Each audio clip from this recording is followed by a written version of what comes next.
Job Smith is the Lawnmower Man. A man Joe, come on, boy, let's go. Grass is waiting for you. with the mind of a child. Yeah, Cybo Man. He came to see me. Cybo Man. Comics, right? Yeah, Cybo Man.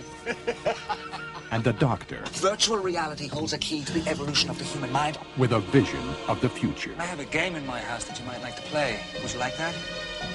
Yeah. Okay. That was really bad. Hello, everyone, and welcome back to A Theater Near You. My name is Chris Randazzo, and I'm joined this evening, as always, by all-powerful VR deity Paul Giroux. My birth cry will be the sound of every phone on this planet ringing in unison. And fashion icon in oversized overalls, Sean Doyle. What? I'm just trying to hit it with the newly widowed neighbor. No big deal. So many thoughts.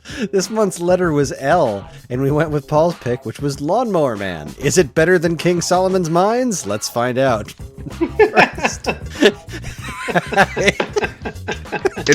It almost sounded like you said that it was my pick in a way that was blaming me.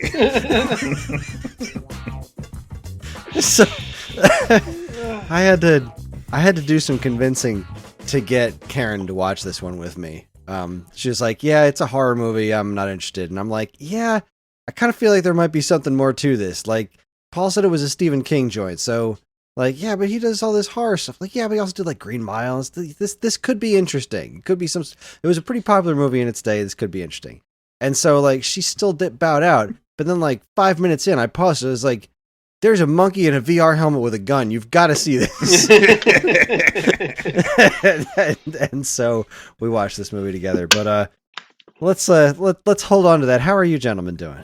I'll just say sorry, Karen. I know you're listening. Sorry. You can go first, Sean. Go ahead. How am I doing? It's COVID-19, the reckoning. Everybody I know just came down with it, and it's that's terrible. I did get to see the Dead Milkmen play a live show last Friday, and I just kind of assumed those guys were all dead, let alone still together playing live The name shows. implied it. Well, yeah, if you don't remember them, they did that song "Punk Rock Girl" back in like 1985, or "Bitchin' Camaro" was another. Those are the only two hits, I think. But God, it was wonderful. It was everything I could have dreamed it to be, and it was really. It's like I think that was the highlight of my summer, and the summer hasn't even started yet. So, I think I was watching Lawnmower Man when you were doing that. Well, I had the better night that night. I tell you, sir, confidently. I think we were all texting when Sean was at that Dead Milkmen concert. Right, and yeah. I was out in a field behind my kid's school watching Encanto with like 100 children. They had like a movie night, and I thought that I had missed it because it was supposed to be for a weekend that I had to work, and I guess it rained that weekend, so it was postponed. And then we were like, "Ooh, should we go?" And like Nate got real excited. He was like, "All right, we're going." And like it was cool. Like the movie was definitely just showed by like a dude with a truck. Like dude showed up with a truck and a projector and like an inflatable screen and like set it all up. I guess that's his like business or something. And then, yeah, like all the kids played on the playground until the movie started, and then everybody ran over to the movie. But I was not expecting the popularity of this movie. Like, I was not expecting 100 kids to all sing horribly in unison at some of these popular songs. Oh, yeah, man. That movie's huge. Yeah. I videoed some of it. It was an experience. Is that Disney? Now I got to go online and watch it. It's pretty good. It's all right. Yeah. It's definitely derailed, like, completely derailed Frozen in this house. Like, there's not even a remnant of Frozen anymore. It's just she listens to this Ellie when she gets to pick the music. It's either the Encanto soundtrack or the oh God, I hate the soundtrack so much. Sing 2. Oh, we Bunch of haven't animals? we haven't seen Sing 2, but I hated Sing 1.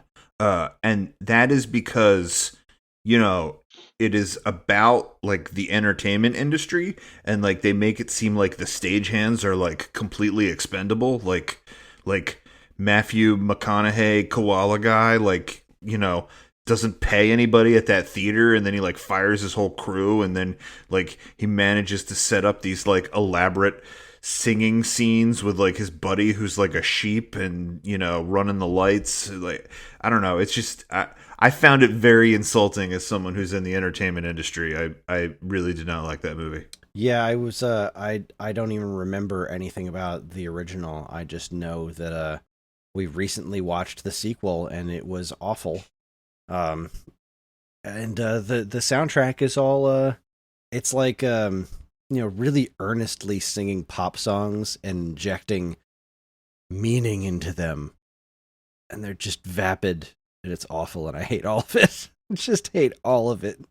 And she listens to it all the time. That or Encanto, which is good, but like everyone loves that We Don't Talk About Bruno song, and really the song in that movie is the Pressure song. That's the best song as far as I'm concerned. That song's awesome. Yeah, that was the one where 100 children all burst out together in unison.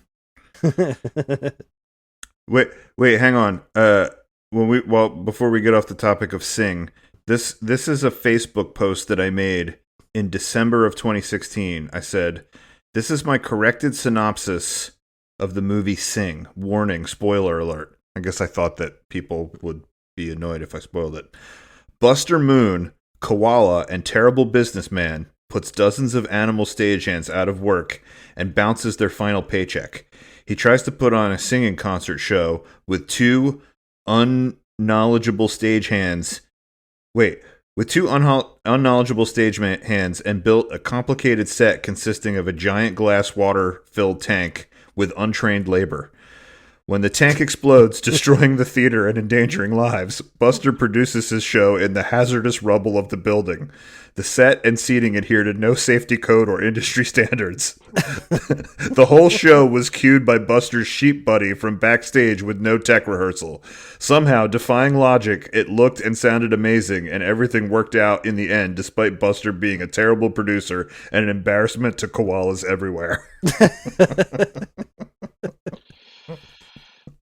Nailed it. Yeah. Hey, wait, can I go now? Can I say how I've been? Yeah. Oh yeah. Do it. Yeah. I want to hear Sean's take on the pool situation, and then update him on where we are now. Oh, I just wanted to tell you guys that since we last recorded, I've been doing nothing but watching Alan Quartermain movies. Like Alan Quartermain movies, Alan Quartermain books. It's just been nonstop Alan Quartermain in my house. I created a Facebook page called the Quartermaniacs.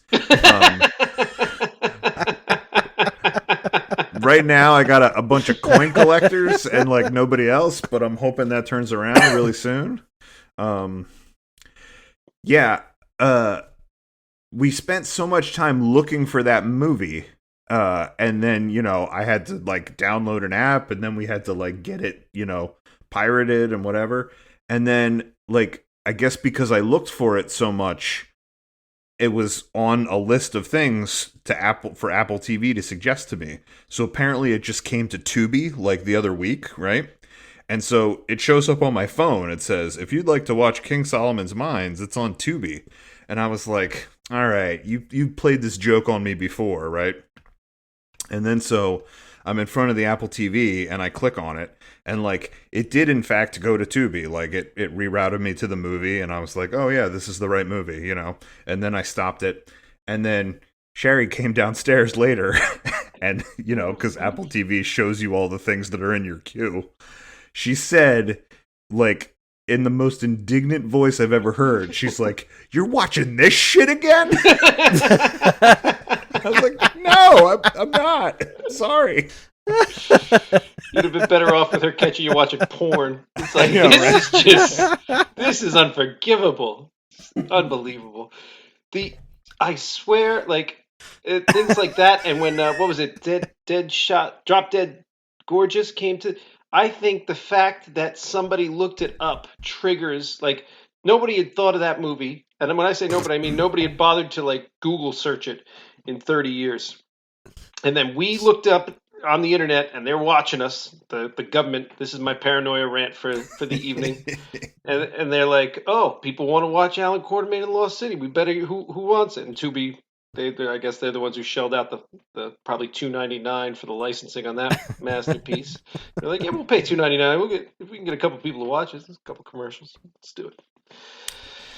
But yeah, the other thing I wanted to tell you guys that is loosely related to our podcast is I'm not sure if when we did our Bill and Ted episode, I told you all that I'm like I think I'm on a like Bill and Ted Facebook group, which I don't know why I joined this, but like I get a chuckle out of it every now and then. It's mostly people who are like posting that they like that, like which movie did you like the best.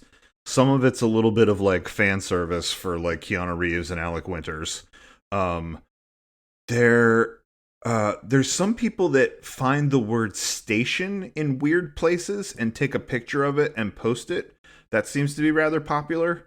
And then probably the most popular thing on there is people posting the number like 69. Like it'll be like on June 9th, my phone had 69% battery and I took a picture of it and posted it, or something like that. Like just people like taking pictures of their thermostats and, their, email, page or whatever, like anywhere that the number 69 shows up. So that's like what most of the posts are. But, the big news on there in the last like week or so is that the Circle K in Tempe, Arizona is closing, which is where I know it's supposed to be in San Dimas, but the place they actually shot that scene was in the one in Tempe, Arizona.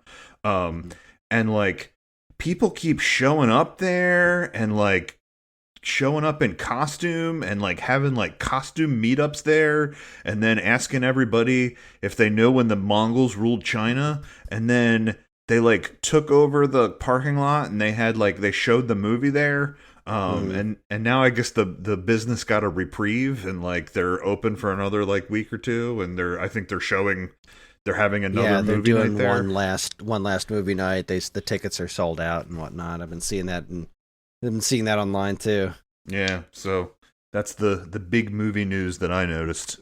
So when I was in San Dimas, California, we went to the Circle K that I think wasn't even technically in San Dimas. It was just the only one that was like really close. It was like the next town. It was the town next to San Dimas, because that's where we figured it was supposed to be. And then because they were in San Dimas. I don't remember them saying that the Circle K was in San Dimas, but you would assume, like, if you live in Absecon and you say you're going to the Wawa, you're probably going to the one in Gallo. Oh no, there is one in Absecon too. But you get what I mean. So we went there, but it didn't look right at all. It was like this. Yeah. It was like when you go to a Wawa that's in a strip mall, I think, if I'm not mistaken. Like, how it's like, this isn't really a Wawa. It's like, they're going to give me some Wawa food, but something's not right here. Yeah, we did that too when we were driving from, I think it was Los Angeles to Vegas. Like, we drove right by San Dimas, and I was like, we have to get off here. And we like looked for the Circle K, and then I took a picture, and I was like, this is not the same Circle K. This is not the same. I'm still happy I did it. Yeah. It's the best you. Now that I didn't realize they had filmed that in whatever you said, Tempe, Arizona. Now that I know that, but I'll never get out there in time. It's all over. Yeah. This life's a wash. Might as well just kill myself and start the next one. Get a jump start on reincarnation. You can download into virtual reality. Yes. Good segue, except we haven't heard from Kris yet. Let's see. Since last we recorded, probably the most interesting thing that happened to me was the whole debacle with the pool. Sean helped me put my mom's pool up. Help is a strong term. It was a Herculean effort at getting that thing standing. And I don't know if you got my text earlier, Sean, but the recent windstorms blew a bunch of it down again. But we were waiting until it was, we learned more about it. Sean came up with some very good information afterwards about how we shouldn't have been doing it unless it was warmer anyway, right? You're supposed to wait till it was mid-70s at least? Yeah, most of so when that went really poorly putting that up, the two major foul ups was the walls kept denting in as we were running the vacuum cleaner, but I found out that's okay. Everybody online, all these experts were like, the walls dent in, that's okay. As the water pressure fills, they'll dent back out. It's okay. Don't worry about it. We get people calling all the time. So that was my main concern. I was like, this seems like a structural problem. And the guy online was like, it's not a structural problem. It's fine. And then the other big problem was the wrinkles weren't coming out. And this is just a fun fact for our listeners in case you're putting up a pool.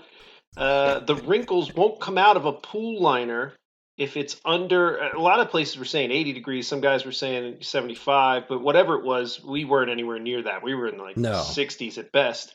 And they every single how-to video was like, if it's under, they changed a little bit, under 75, under 80, whatever it was. They were like, you won't get the wrinkles out. It's too cold. You can't do it. Don't bother. So those were our two holdups, and one wasn't actually a holdup. One was just me being nervous, and then the other one was an actual problem. We have to just wait that out. Now you're saying the wind took down the walls that we put up? Some of them, yeah. It's my mom says it doesn't look like it's too difficult to get it back, but whatever we do, we need to have the army of people there to hold everything up. We're not doing it with just a few folks. Everybody's got to hold things up. We got to get in there. We're thinking about trying to do it on Saturday because it's supposed to be like close to 90 degrees on Saturday. I am available. This is not good podcasting. I'm available Saturday because the whole world just got COVID. Atlantic County blew up, so we're supposed to take my mom out for Mother's Day, but Bonnie's got COVID now. Oh, damn. And so does everyone else we know. Everybody got COVID. It's just terrible. Yikes. Well, all right then. Well, if you feel like torturing yourself for more pool construction, let's do this. I'm going to get Greg.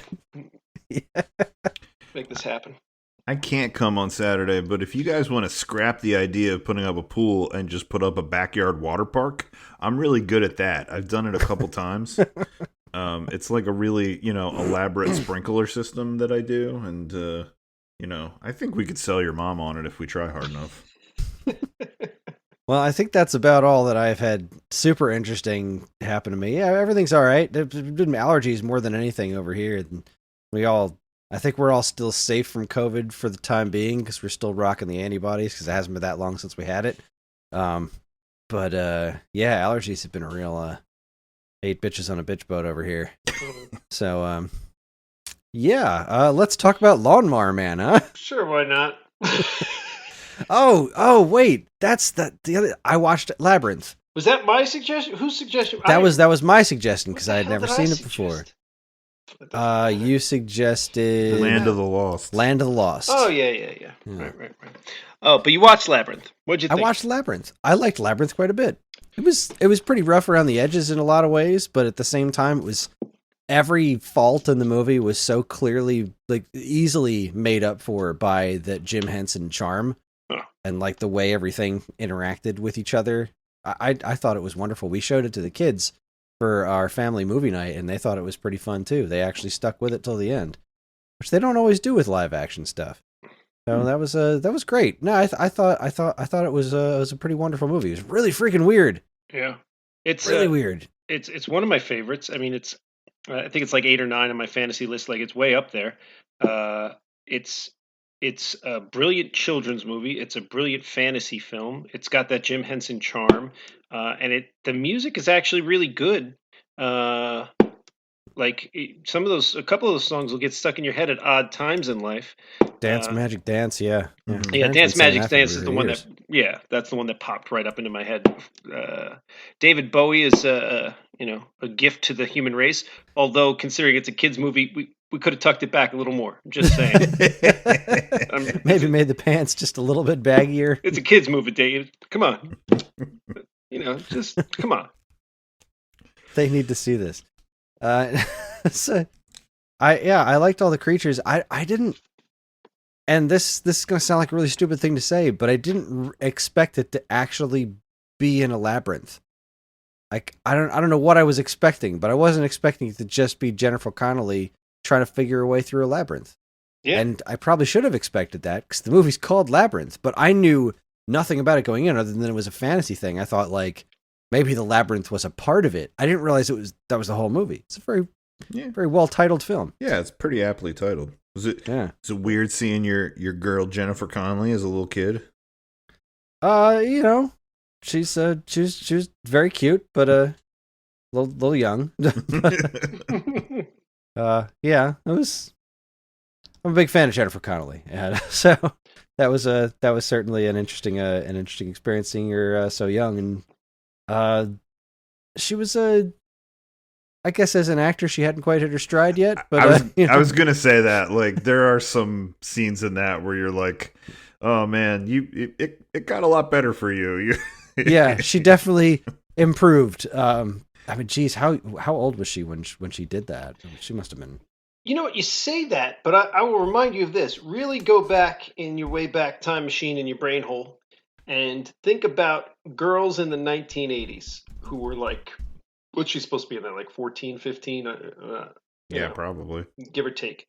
I feel like her bad acting in that kind of lines up perfectly with what I remember 14, 15-year-old girls doing at that time. Right? Like they just seemed overly dramatic and fake, right? What's that? And mid to late 80s, right? 87, 88 or something like that. 86. I think that's where her acting seems the most jarring too, is before she goes into the labyrinth when she's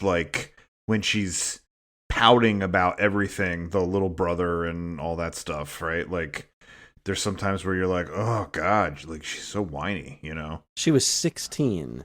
That's how old she was when she did that. Well, I mean, that's how old she was when it came out. She was born in 1970, and Labyrinth was 86. So, in my memory, that's what young girls were in 1980. Like, I mean, you know, that bad acting is what they were doing. Like, that was just who they were. All right, then she nailed it. Yeah, no, I feel like she did. Knocked it out of the park. Yeah, she was not super likable in the beginning of the movie.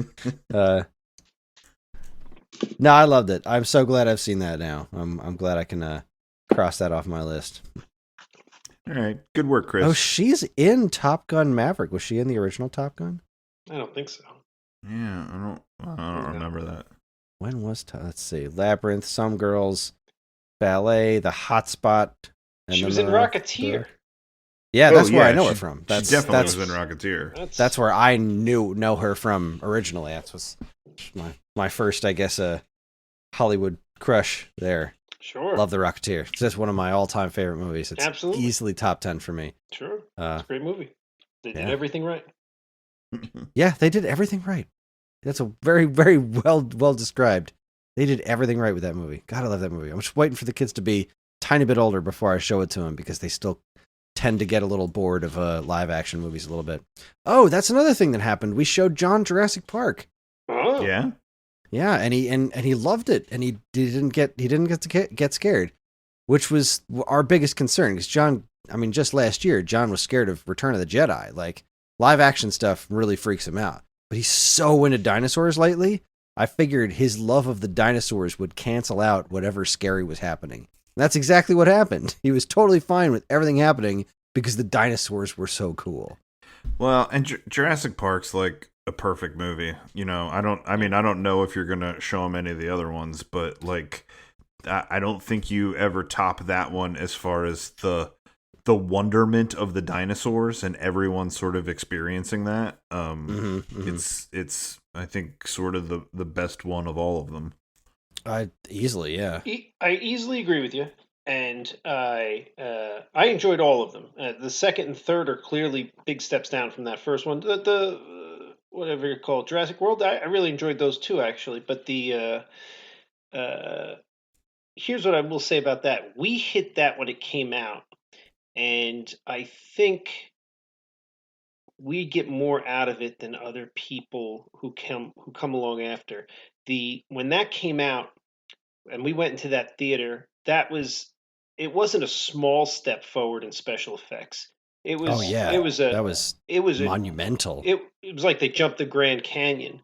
Like I grew up watching like Ray Harryhausen claymation dinosaurs, right? My dad had every single one of those on tape. My dad used to do claymation films with dinosaurs, like funny little shorts with, claymation dinosaurs that he made. Like, that's the level we had until, like, what was the best dinosaur you ever saw before Jurassic Park? Can you think of a single one that wasn't ridiculous looking in retrospect? Well, they started the test filming of Jurassic Park was with claymation.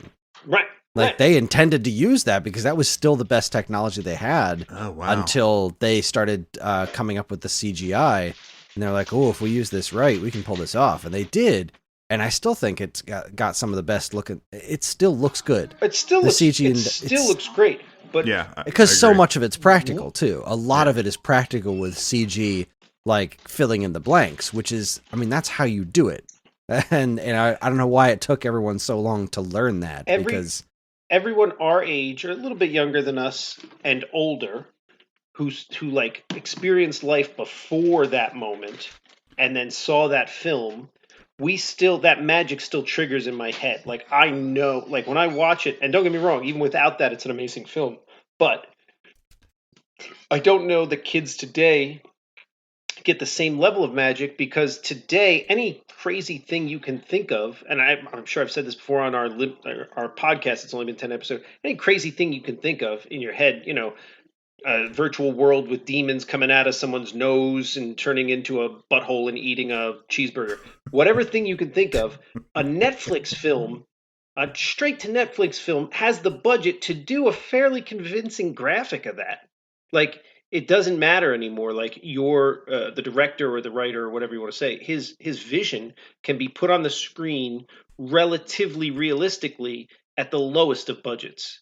So I think maybe, like, even if John loved it, he probably doesn't feel the same magic. When I sat in the theater and watched Jurassic Park, when that Brontosaurus comes on the screen, I'm pretty sure that's the first one. I mean, you see that the raptor at the beginning a little bit, but you don't even see it. It's just, like maybe the eye, but no, the brachiosaurs, when they're first, their jaws hitting the floor, and when their jaw hit the floor, my jaw hit the floor. That was like, same here.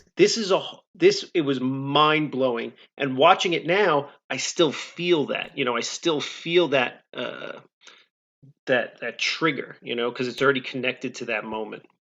So here's what I'll say, just from, and obviously I don't know the inside of John's head, but here's what I can say based on just what we experienced watching that movie. It's a similar magic. It's obviously not the same. It's just like, the first time I played Mario 64, I was like, oh my God, video games in 3D. That's insane. Like, you'll never be able to replicate that because of just the concept of the way technology is. But as far as realistic dinosaurs being presented realistically, that's not something that happens in a lot of things besides Jurassic Park. Like, he's watched a bunch of that Jurassic World cartoonish show on Netflix. That's not the same. Right. And there's nothing he's ever seen that has been a realistic depiction of a living dinosaur in front of people before. And so, like, he's said several times, like, we have a T-Rex. Say it again. We have a T-Rex. Like, that scene connected with him. And he was asking how they did it afterwards. Like, he still didn't really understand how that was happening. Which is funny, him kind of grasping the concept of special effects, because I think the week before we watched the Chronicles of Narnia, and he was, I forget which creature it was, but he was like, okay, how is there a real unicorn there? And we're like, it's a special effect. They put a horn on a horse. It's like, but that's a unicorn, and it's really there. And like, we started to kind of explain visual effects to him, and he was trying to figure out the whole thing with the dinosaurs, because, like, he was looking at them and they don't look anything like the stuff he's seen in other media about dinosaurs, because it's all cartoony or something else. And there was definitely a sense of wonderment and surprise, because he was sure that, T-Rex was the most dangerous thing. And then, like, 3/4 of the way through the movie, he was like, the raptors are really dangerous. Yeah, they're pretty brutal. And then, like, the whole scene at the end where the T-Rex comes in and busts down the wall and saves everybody, even though he wasn't saving everybody. He thought it was a really cool movie. And then it kind of transitioned into him being re-obsessed with the Ice Age Dawn of the Dinosaurs movie, because his one complaint about Jurassic Park was that there weren't enough people running away from T-Rexes. And I tried to explain to him, I was like, well, you saw the scenes where they ran away from T-Rexes, right? That's not really... T-Rexes are way faster than people. You can't really run away from them for too long. He's like, yeah, but in this Ice Age movie, like, there's a video game based on the Ice Age movie, and you just run away from a T-Rex for a long time. Like, yeah, a sloth can't run away from a T-Rex for more than, like, ever. Hey, listen, the kid knows what he likes. It's an accurate critique. Yeah. I say you cut him some slack. I cut him all the slack in the world, and he was... I think he would hate the second Jurassic Park movie just as much as I did, because he's a stickler for, like, things that make sense. Right. And I remember seeing that movie in the theater where that like 90-pound little girl was able to, like, kick a velociraptor through a roof. I was like, that girl's legs would have liquefied the moment she hit that 400-pound velociraptor jumping at her. Like, it would have ripped her in half, just the sheer force of it against her. Yeah, no, I don't buy it. So there's a couple things that I wanted to say while you were saying that.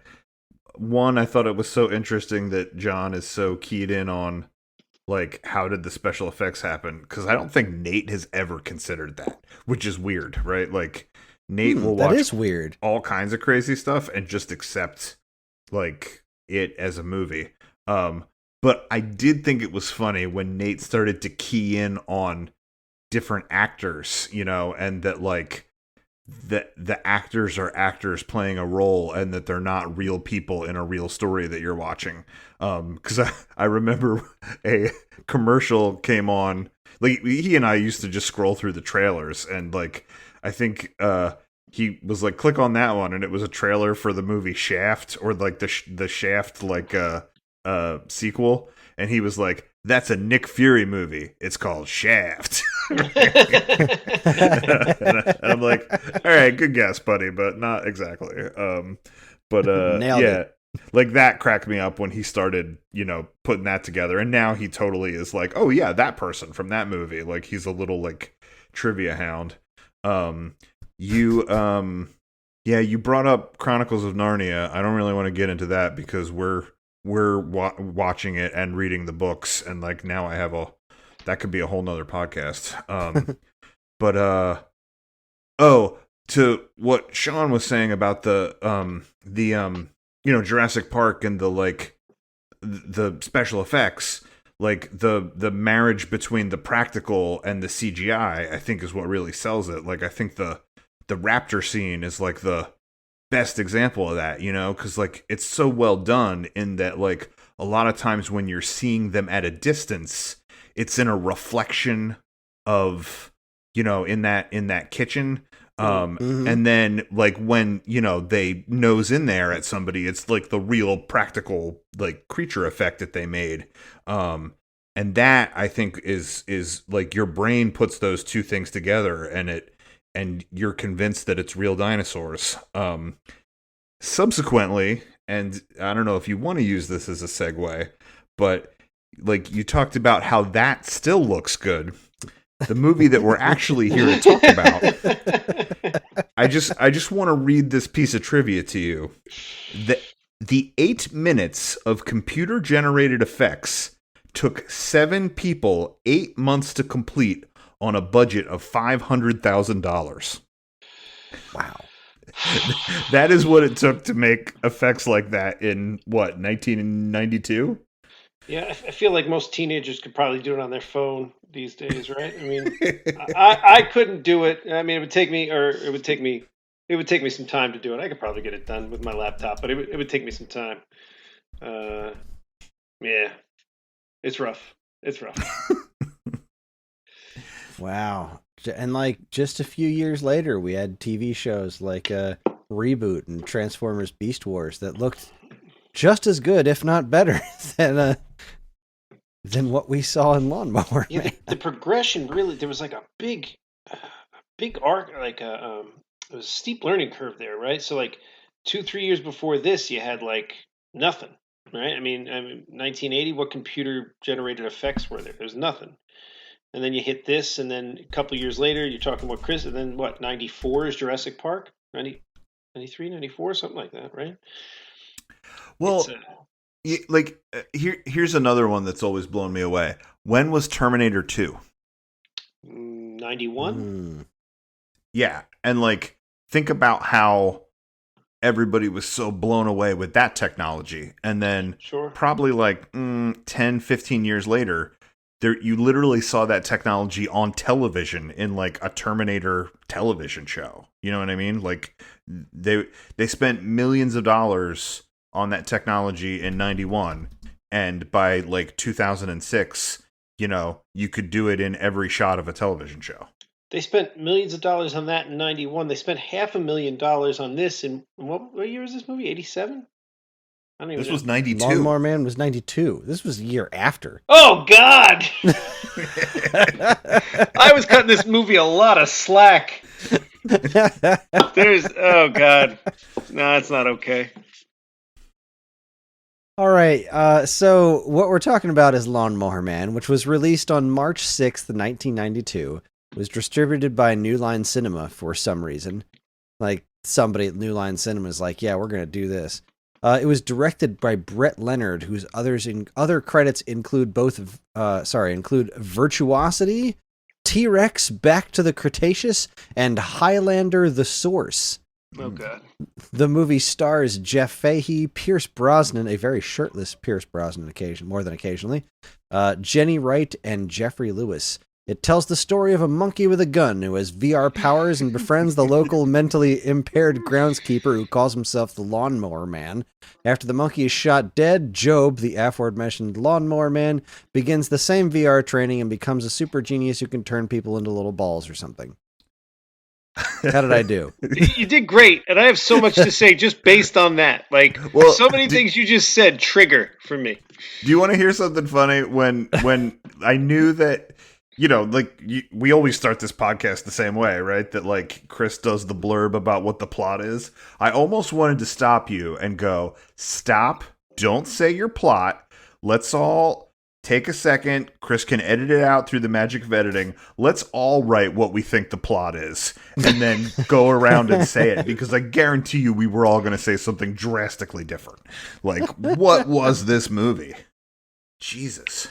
This movie was an absolute mess. I did not expect it to be what it was.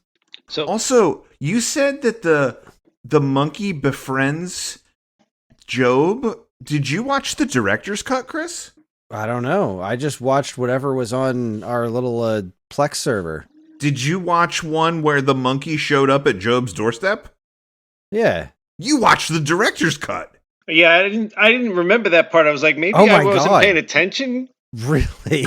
Chris, you watched a movie that's an hour longer than the one that Sean and I watched. An hour longer? It did seem to go on for quite a while. Oh, God. What are you doing? What are you doing? This is my favorite thing that I've heard. Oh, my God. Okay, so wait a minute. What happens in the non-director's cut? How does the monkey fix? Because, like, I don't know. Right there, and he hung out with Job for a while, and then Job was like... I couldn't find the director's cut. I read that there was 2 different cuts, and I looked for the director's cut, and I couldn't get it. And then I wanted to see if I could watch, like, deleted scenes on, like, YouTube or something. And then finally I gave up, and I was like, fuck it. Like, I'll tell it to you guys as trivia. Like, it's not like either of you guys watched the director's cut. Surprise! Kris spent an hour longer watching this movie than we did. For Chris's sake, just so he understands the difference there, me and Paul's version, the monkey just dies in the beginning. And then Pierce Brosnan is just like, I lost my monkey. I better start testing things on humans. Wait, that's it? Yeah. Hang on. Yeah, this was 2 hours and 20 minutes. That's what I watced. So you guys did not watch 2 hours and 20 minutes of Lawnmower Man? Mine was like an hour and a half. Bitch. Yeah. Son of a bitch. now, hang on. I have to clarify what Sean said about the monkey in our version, because while that's true, it's not completely accurate, and I think this difference really illustrated to me that there was another cut of this movie and there was things that we weren't seeing, right? Because here's how it starts, right? So it starts in what is this lab called? Virtual something lab? What's it called? Rotating square lab. I don't know. This by giant screen seems wholly dedicated to a rotating square until some dude's face shows up on it, just like overdrawn at the memory bank. Giant concrete building with bad lighting lab. Yeah. Whatever it was, right? It's this lab, and this lab seems its sole purpose seems to be to test VR on monkeys. Like what? Like I don't even know how that's a business model, right? Like that's your tax dollars at work, Paul. Yeah, like I just feel like it's like come up with some foolish idea and test it, right? Like you might as well like test the effects of breakfast cereal on sharks or the effects of LSD on soldiers. Yeah, we played these games. Whatever, negative reinforcement on snakes. I don't know. So they're testing VR on chimps, which like also, like, can they even understand what they're looking at? Like, maybe if the VR was about them swinging through the jungle, they might get it. But, like, if there's things from our world, I'm not really sure how that works. I mean, did they really go through? Did they show the chimp running around killing everybody and escaping at all? They showed the chimp running around killing everybody, right? And to my further point that it annoyed me, it's like that wasn't VR, right? Like if you put a chimp in a VR thing and they're going through a simulated thing, great, then you're testing virtual reality on chimps. But this chimp was kind of in a RoboCop helmet that like let him zero in on real people and shoot at them. Yep. And then it fed him information, it's like take the key card or like grab the gun, and then that was more AR than VR. And then to further confuse it, he's seeing little symbols down in the corner, and I'm like, what the fuck do these symbols mean? Do they mean something to the monkey? Like that couldn't be more confusing, right? So the monkey's running around, he grabs a gun, he shoots somebody. That's basically where the monkey scene ends. And then what happens after that is Pierce Brosnan shoots up in bed as if he has just been having a dream, a nightmare, in which his chimp killed somebody, right?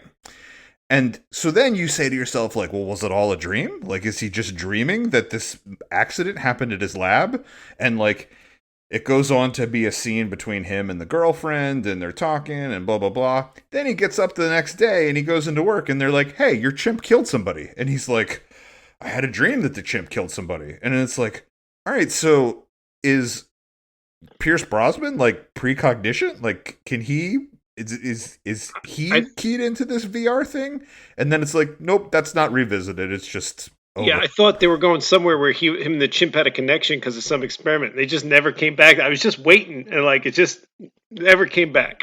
No, all right. So that was pretty much the same in my movie, except the chimp doesn't get killed. The chimp gets away, and then there's a whole bunch of scenes with him, like him and the chimp and Job like knew each other. I think because it was still a little vague, or was it? Oh, right. The chimp shows up at Job's place dressed like RoboCop, and he thinks that he's the superhero from his comic. And he keeps calling him Turbo Man or something. Yeah. So, like, yeah, I'm looking at it right now, and there's the chimp. He met up with Job, and Job immediately thinks that he's from his comic book, and, like, they're talking to each other. He's talking to the chimp, and the chimp is, like, nodding and stuff, responding, and the chimp's got, like, a gunshot wound, and he's just walking around with half a RoboCop uniform and a pistol. And there's like Job and the chimp going back to his cabin, and the helicopters are looking for him. And like at this point, I'm totally sold on this movie. I'm like, this is amazing. I love everything about this. This is my kind of horrible. But then they killed the chimp, and everything went downhill after that. As it tends to do. Oh, I'm glad you felt like it was your kind of movie because you watched a whole hour more of it. Oh my God, I can't believe I watched the director's cut. I knew it felt like a long movie, but I had no idea. Oh, I'm so curious what else was in this director's cut. Now I got to go watch the freaking director's cut of this freaking movie. I'll have to try to find a way to get it to you because it's I'm not doing it again. Oh, I won't watch it. I've got too many Alan Quartermain movies to watch. and apparently a new series coming out. They're reviving League of Extraordinary Gentlemen. It's more Alan Quartermain. Yeah, you know what? Look, if you haven't watched the League of Extraordinary Gentlemen movie, that's one of those movies that they did a lot of things right. It's still not a good movie, but they did a lot of things right. And I think Sean Connery as Alan Quartermain was one of the things they did right. But wait, back to what Chris said. I got two notes on your opening spiel that just like jumped out at me and were red flaggy. So first you said, I don't know why New Line Cinema put this out. I'll tell you why they put it out. Because throughout the late 70s, 80s, 90s, Stephen King, this was Stephen King, right? I'm not crazy. No, that's a whole thing. Yeah, I have a little bit of information about that, Sean, if you want to hear it now, or you can hear it later. So I won't say my second point. Let me finish this one, and maybe your thing will explain why this went the way it did. But in my mind, this is a Stephen King thing.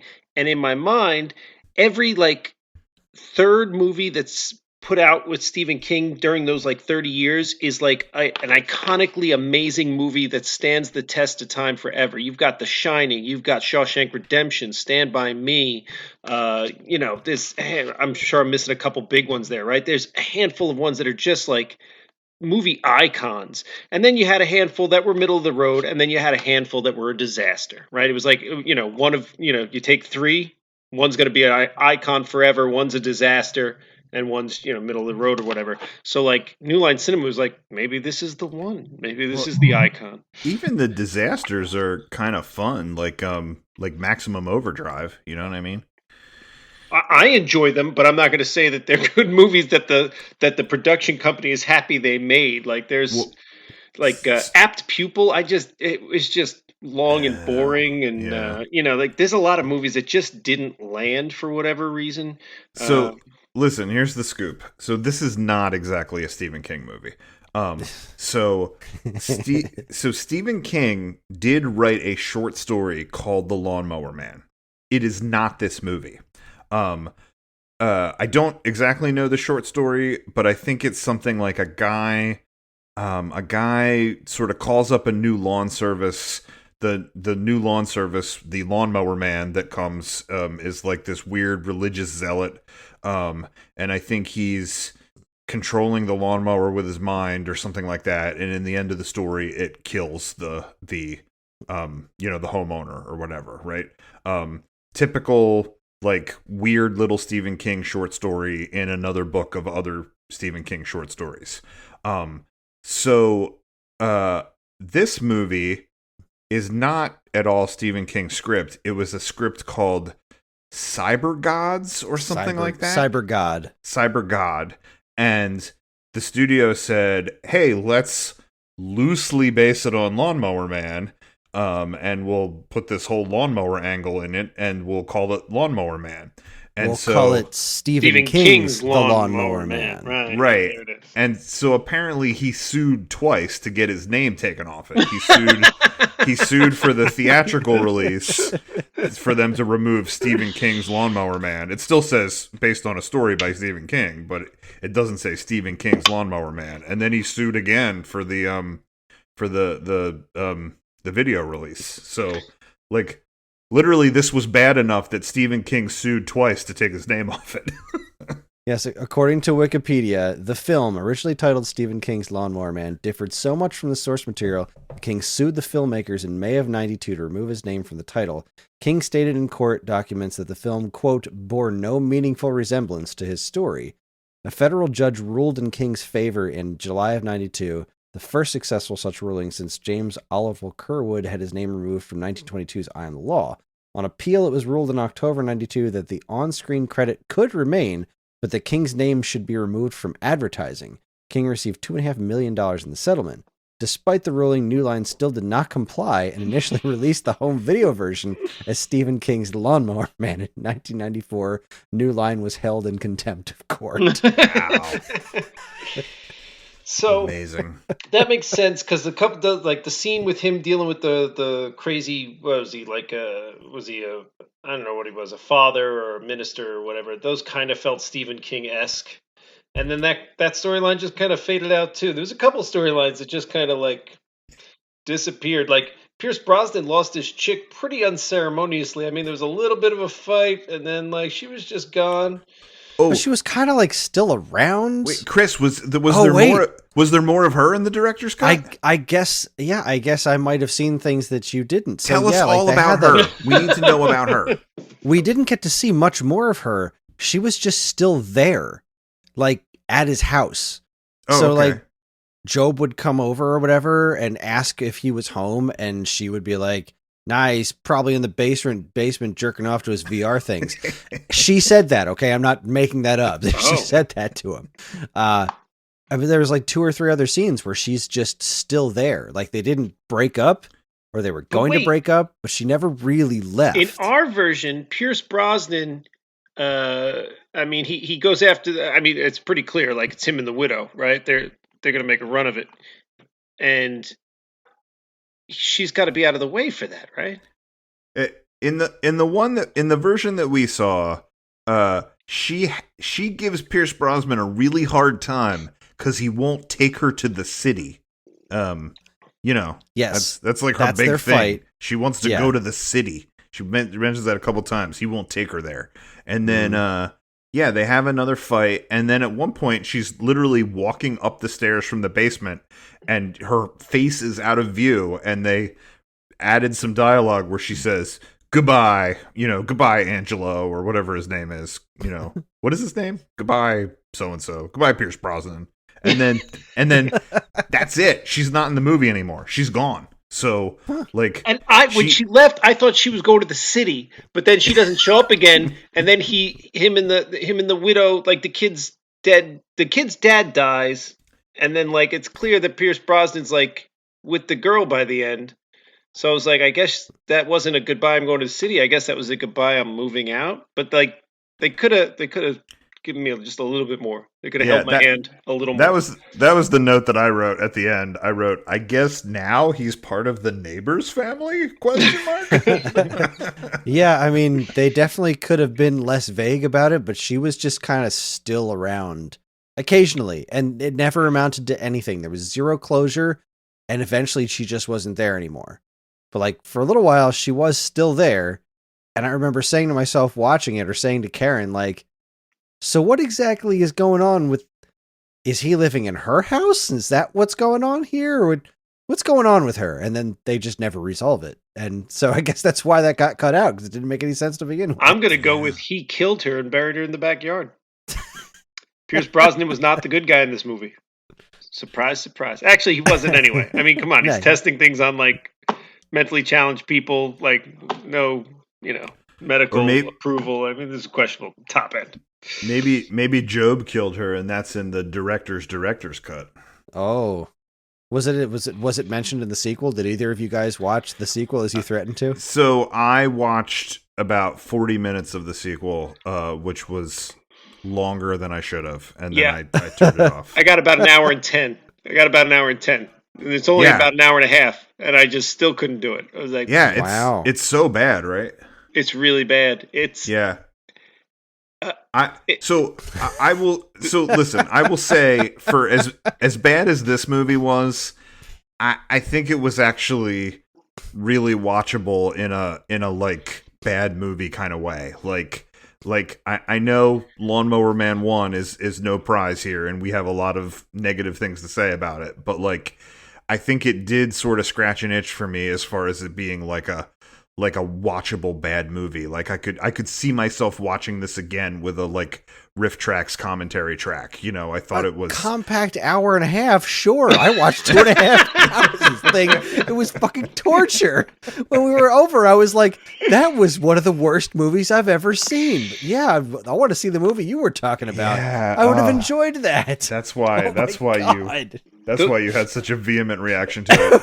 The first one does scratch. One other, you said scratch an itch, and all I could think is it scratched my. And I was thinking like, again, I didn't look up what year it came out. I was thinking like 89.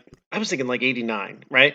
And I was like, the virtual reality and special effects just feel like that like late 80s, early 90s, just kind of, I don't know, it's just got a feel to it that I'm like, yeah, this kind of, it's got a nice nostalgic feel to it too. It puts you in that time period. It drips with that year. That, like the way Pierce Brosnan's dressed. And you mentioned earlier, this was the other thing I was going to say. You said it's a lot of shirtless Pierce Brosnan. And why wouldn't it be? Why wouldn't it be? Like, Well, absolutely. You gotta flaunt it. You got it right. It's Pierce Brosnan, sure. It was Go ahead. it was plenty of shirtless of the other guy too. Like it was. Oh, yeah. it was Yeah, once- shirtless both of them. And one of the things that I wrote down was like, I know that the VR gave him intelligence, but did it give him abs? Like he was in that like, you know, big giant hoodie and the overalls at the beginning of the movie, and then like as he got smarter, he got like more buff and shirtless. Like it was kind of a strange transition. I think he was always buff underneath the clothes because all he did was yard work all day Yeah, long. if you do yard work for a living, you know, you're going to be ripped. Yeah. Yeah, that's just, those things go hand in hand. So now you guys attempted to watch the sequel. I went a different direction. I played the video game. God, There was a Lawnmower Man game for Super Nintendo and Sega Genesis. It's on my Raspberry Pi. I was going to do it and I forgot. There's also one for Sega CD, which I don't understand at all. So the game is like in the VR world. So you're either Pierce Brosnan's character or some girl who I think was the kid's mom, maybe is the other girl character. Well, are you always trying to get to the city, or because then you might be her. You're in like a digital city and it's a shooter. You're just running around like a side scrolling shooting everything. Are you everything. a little bit of a slut? Are you always trying to get some? Because then you're that other girl. There was only 3 female characters here. So it's either the widower who is just ready to jump on the next shirtless guy who comes along, the real slut who got with the mentally handicapped person, which is questionable at top end on that one, and then the girl who wants to go to the city more than she wants anything else. Those are your 3 options here. The woman that ended up sleeping with Job, I thought that scene where the like Job and the like overly Irish business partner, I guess, business owner, and the garage guy was like, yeah, go get it. Yeah, that was the weirdest scene. What's happening? Did you guys get the whole Job sex scene then? There was a Job sex scene. Yeah. Okay. All right. You would think that wouldn't make right. You would think when chopping down the 2.5-hour movie to an hour and a half, you would chop out the sex scene that seemed questionable by everyone involved. It was like, I don't know about any of this. This is. It was uncomfortable to say the least. Yeah. So the video game's not great. It's not terrible, but it's not great. Can you play as the monkey? No, you can't play as the monkey. That would I have been the was best. about to say that. Right. Yeah. Now there is a Sega CD one, which is amazing. As far as I can tell, I've just watched a video of it, but it's one of those like just watch a video kind of games, and it seems like the plot is the business. Basically, every character from the movie, including the monkey, got sucked into the VR world, and you have to jump in after them for some reason. It makes even less sense than the movie, I think. But it's a thing. So when you say video, you mean like that mystery detective one where like it's all like that. Video? Oh, yeah. They take like scenes, but they took scenes from the movie and added even worse special effects to them to make them into the video game. It's really something special. Sean, do you want to explain Lawnmower Man 2? You watched more of it. Oh God! Yeah, what the hell is it about? So they have a great system in the beginning. They're like they show you the explosion from the end of the first one, and then they're like they show you them recovering a body. You know, some firefighters, EMS guys come into the rubble and they recover a body, which we saw deflate to nothing in the end of the other one. But whatever. See, I assumed that somehow Job became digital and then uploaded himself into a different body. That's not what happened? Oh, God, is that what happened? They didn't make that clear at all. I don't know. So, Right. When the phones ring at the end of the first one, you assume he's just in the digital space now, right? But in the Yeah. second one, why would he trap himself? Well, anyway, in the Wait, second one, wait, hang on. I have two things I want to say about that. First of all, yes, he did deflate in the first one. Like, I thought that was so weird that when he went into the digital sphere, it was like all the volume was sucked out of his body. Like, that literally made no sense. But then the other thing, and this would have made such a better movie, right? Or I don't know, this would have made a better ending, right? Like, remember how he was in there and he kept trying to find the port to get out, and like, I guess he just barely got out before the building exploded. It would have been cool if he didn't get all out, and then like the Job that was in the digital world was like the old dumb Job. Like that would have been funny if all those phones rang and then like Pierce Brosnan answered and he was just like, "Can I mow your lawn?" You know?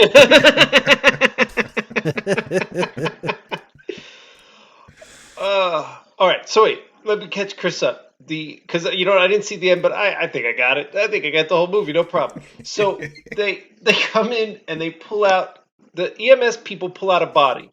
Whose body? Question mark. They can't quite save the body, so they have to cut off some of the limbs. He's got no legs, and he's deaf and dumb and you know, all jacked up, right? And played by a different guy. And that's why I think it was Job's body, because they say in the beginning, when they bring it to the new scientist lady, they bring him to the new scientist lady. They say, we had to do facial reconstructive surgery, right? And I think that was their excuse for why he didn't look like Job anymore, right? So that's what made me think they were trying to cover their bases. Like, that's why it's now the neighbor from Honey, I Shrunk the Kids and not the guy who was on Lost. Right, that's what's happening here. So then they give you like this real force-fed, quick idea that there's some sort of virtual reality super world being created, and the scientist guy who created it doesn't want any part of it anymore because it's bad and the corporation's bad. And then they jump ahead what seems like 50 years into the future, because LA is like this dystopia now, but then it's the little kid from the first one and he's like 2 years older. So LA really took a hard swing from like whatever that first year was, 93 to like 97, because it's basically Demolition Man in LA. But the kid is still a kid. I mean, he's what, like, I don't know, 15 in this, and he was what in the first one, like 11 or something, right? So this is like 4 or 5 years later at most. That kid's going into this crazy virtual reality world, and he finds Job, and Job's like, "You got to find the doctor because I need his help. I'm going to die." And then he finds the doctor who's making the better virtual reality world, and he gets him to go in, and we find out that Job's actually evil, and he wants to take over the whole world and control everybody and make everybody live in virtual reality or die. So he's trying to trick the doctor to get this information. And the doctor is played by a guy who kept looking like that Mr. Blonde from Reservoir Dogs, but it wasn't Mr. Blonde. But he kind of looked like him, and he didn't act as good. And that guy's not the best actor. I mean, he's all right, but he's not the best actor. And then, there's a bunch of explosions. Job turns against all the other bad guys, takes over the whole world, and I assume at the end, which I didn't watch, not Mr. Blonde somehow stops him from achieving his ultimate goal. Yeah. They do the whole fire sale thing from Die Hard 4, where, like, you know, Job infects the, you know, everything. You know, he's making ATMs shoot out money, and he's turning off people's credit, and he's making the power and water explode and all that nonsense. So, I don't know. Yeah, that seems accurate. Also, completely unwatchable. Yeah, just bad. I mean, the first one, when it turned on, however it was filmed, it really felt like an early 90s TV show. Like, if you ever saw that show Time Tracks, which was hell just yeah. like, yeah. I loved it. It was terrible.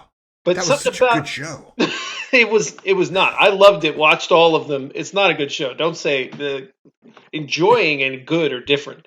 Wait, where can we find that somewhere? Can you watch it anywhere? I don't know. Probably not, because they might have just been like airing them as they filmed them / wrote them. I don't know that anybody recorded. I would so watch that show again. Kris, did you watch that show? I think I've seen it before, but I haven't watched a lot of it. I'm trying to find where it's available right now. He was from the future, and he had to come back to the 90s to collect criminals who have traveled there to like escape their like sentence in the future. And he was armed with like a car alarm that shot pellets and a like credit card that was a supercomputer. Right. Who was a lady? Amazing. Because why wouldn't it be a lady? But the there's Alexa. Basically, he had an Alexa in his credit card, which is where we're at now. So, but the that show, and I think that was put out by the same production company that did The Sentinel, which was like a guy who had good seeing and good hearing. Like that was legit the extent of his powers. He was like Daredevil, but not blind. But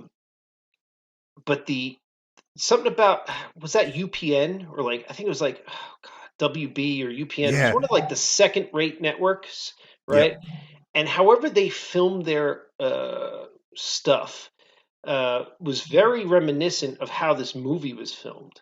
It just felt like that, or Highlander, the TV series, or something like that. Like it just felt like a second-rate early '90s TV show. It was the same camera quality, the same attempt at directing and producing.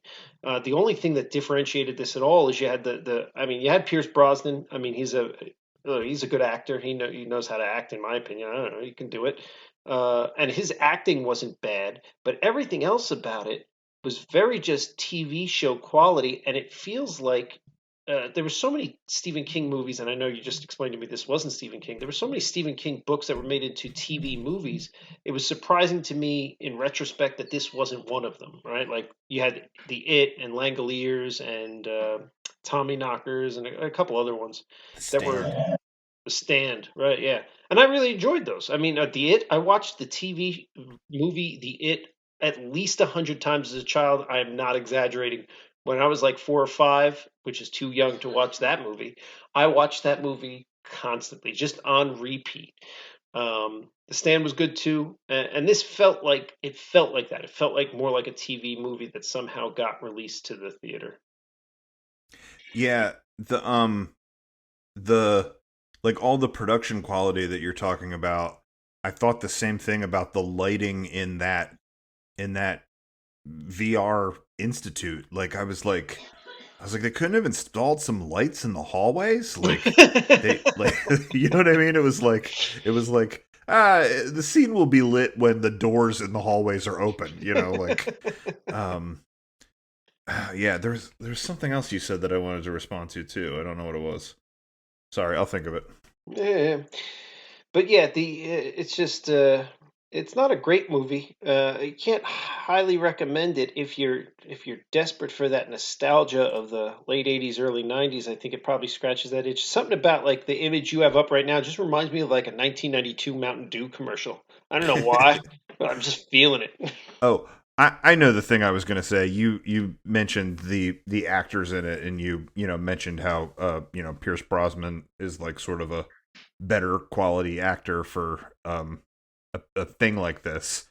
I thought that the guy that was the Lawnmower Man, let me put it this way. I'm not going to say he was good, because I think that when he was sort of when he was the sort of earlier version with the cognitive disabilities, that there was some stuff that was like a little bit cringy and like not great.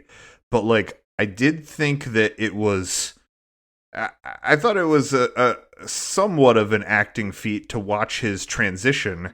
And I think by the time he became this sort of like virtual deity, that he was actually kind of scary and like a good villain. I don't know if I'm alone in that, but no, his acting wasn't terrible. Some of the secondary acting was terrible. His was all right. He was good in Lost. I feel like I know him from something else and I can't place it, and I don't look things up on it. I used to look everything up on IMDb. Kat, my sister Kat, and her husband Tom, they don't look anything up, right? They refuse to do it, right? and they'll just think about it. And if they can't figure it out, they'll call someone they know and just start asking questions, which I really appreciate because every now and then I'll get a phone call, and it's like, again, it's a little bit of nostalgia because it's like, remember before we had the internet, you could just have all your answers, right? Like when me and Jacqueline are sitting watching TV, we'll just look something up. We'll be like, oh God, I know this guy. What the hell do I know him from? It's killing me, and then we'll just look it up. But like they'll just be like, no, maybe Jim knows his brother, or maybe Sean knows. Let's try that. All right. And if they can't figure it out, they're just like, well, that's a question that'll just linger. To answer your question about time tracks, it is available on Plex, and I don't mean like Plex is where I have access to my friend's server where I watch a lot of my stuff, but there's also just stuff that's on Plex, and that seems to be the only place to currently stream time tracks. Both seasons are available on there. So, like, you're saying I can watch it at my house. I don't have to come to your house and watch all of Time Tracks. I think we should go to Chris's house and watch all the Time Tracks. I think it's the only reasonable solution to our current situation. It is definitely the right thing to do. Oh, so Yeah, what else do we I have don't about Lawnmower Man? I have a whole list of things, but I also think that this movie was so bananas that we could talk about it for the next 2 hours. So I don't know how far you want me to go through this list. We didn't start talking about it till like 40 minutes in, and we're only like 70 minutes in. So more than half the podcast was us bullshitting about whether or not to fix Chris's mom's pool. All right. Well, this is one of the things I wrote down. Like, so,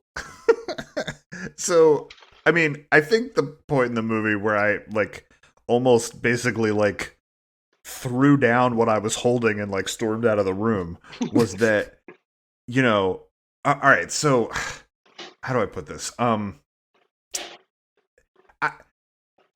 I think we all know there's no scenario where virtual reality can make you smarter, right? Like, we know that's a thing that's not real.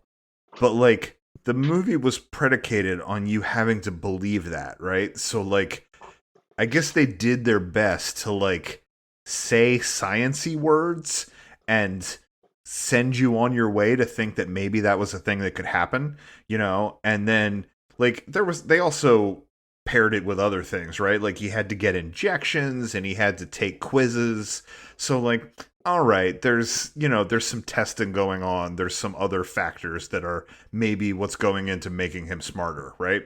But I did kind of hate how like when it showed the virtual reality of what was happening to make him smarter, they couldn't actually come up with what the exercise was. Like it was just a virtual reality brain and things like going into the brain. Like that was it was a little too on the nose and kind of stupid, right? But then, all right, say I suspend my disbelief and I go, all right, great, virtual reality can make you smarter. It like the point where I like threw up my hands was where the guy that was like the big boss of the company, how they're like, hey, this is working. Like he's testing it on humans and it's going really well and we've made a lot of progress. And the guy's like, great. Now that we've been making progress, start injecting him with the thing that made the monkeys kill each other. See that now that I actually bought wholesale. I bought that 100%. Like this is evil corporate dude who wants to sell this to the military. So of course. I'm with Chris. An evil corporate dude wants to make money military. I was on board with Chris's take on that. My big problem, you just said some stuff, Paul. And let me tell you how I feel about what you just said. Okay. You complained about the nonsense science in this first movie. When I watched that second movie, the thing that jumped out at me probably most, other than the bad acting and the terrible dialogue, but even maybe more than them, the second movie was literally just science word, science word, science word, science word, science word. Things will happen. Science word, science word, science word. Like, I'm not a sciencey guy, but I know some of the words they were using and like understand the meaning of them. Not all of them, but some of them. And I know that and again, not a science guy, they were gluing those together wrong. It was just like they were just pulling out big words. They were just like virtuosity, technological, gizmo gat. I can't. This is terrible, but theirs was terrible Increase too. the Flash Gordon noise and put more science That's stuff around. 100%. It was so bad. It was literally just anytime something happened in the second movie, they were like, "Why did that happen?" Well, because of the nano zombodifiers that live inside the, it, You mean they didn't go because science? if they had said because science, it would have been less ridiculous and more accurate. Like that would have been a better explanation that was more believable. The second movie's science literally just like grated against my eyeballs. It was freaking painful.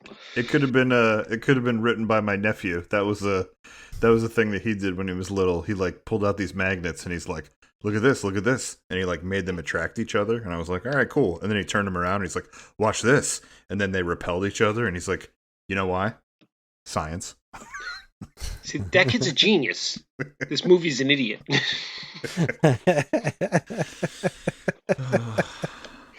So yeah, in comparison, the first movie is it's brilliant. They're 100% working with me. They were like, we're putting drugs in them. They didn't tell us what drugs. I don't know what drugs they put in them, and I'm not a biologist. So maybe those drugs do something for your brain. I don't know. I'll buy it. All right, let's do it. It's great. But then the VR that it was paired with was just a brain being like inundated with symbols and, nonsense, right? Yeah, but then they rotated everyone around a whole lot too. So I went to that very Futurama thing important. where, remember the stomach worms he gets, like massage his muscles to make them stronger. I just assumed the electricity was massaging those sections of his brain to make them stronger. Well, then they should have said science words so that I understood that. Oh God! What did you guys think of the lawnmower? You mean the fact that it was When he shoehorned finally in there started- and didn't mean anything? when he finally started controlling the lawnmower, when he killed that one dude with the lawnmower, I was like, finally, this is what I'm here for. I'm here for him killing a dude with a lawnmower. All right, And he did it exactly once. This was my experience with all of the murders, right? So the movie started, not long after the movie started, we meet the priest, who I think is the brother of the landscaper guy, right? So although one of them sounded very Irish and the other one sounded like less Irish, right? But so yeah, Karen pointed out, like, wait, why does one have a really thick accent, the other one doesn't? Yeah, I also can't really figure out what was going on there, right? Like he had some cognitive disabilities, but then he was also awarded by the state to the church to be cared for, and like, were those two separate things, or was he like given up because he was like not smart?